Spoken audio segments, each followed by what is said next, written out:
Hi అండి. పేలాపిండి అనమాట.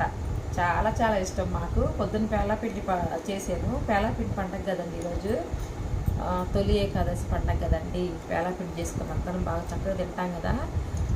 చిన్నప్పుడు మాకు ఈ స్పూన్లు ఇచ్చేది కాదు. ఎన్ని స్పూన్లు ఉన్నా కూడా తాటాకులు ఉండేయండి. ఆ తాటాకులు స్పూన్ టైప్లో చేసుకొని చక్కగా ఇలా తినేవాళ్ళం అనమాట. స్పూన్ లాగా వాడుకునేవాళ్ళం. మనకి ఇంట్లో ఎన్ని స్పూన్లు ఉన్నా కూడా తాటాకు పెట్టి తినేవాళ్ళం. అదొక ఎంజాయ్ అనమాట. అలా చేసుకొని తినేవాళ్ళం.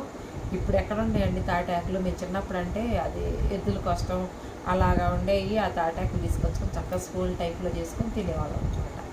ఇప్పుడు స్పూన్లు చక్కగా చూడండి. పేలాపిండి చాలా చాలా మంచిదన్నమాట. మనకి తొలిగా వచ్చే తొలి ఏకాదశి పండుగ అండి. ఇక్కడి నుంచి తోలి వస్తాయి అంట పండుగలు అనేవి. అంటే వెంటనే ఇక పండుగలు స్టార్ట్ అవుతాయి అన్నమాట. ఇక్కడి నుంచి ఇంకా ఇది అయిపోయిన తర్వాత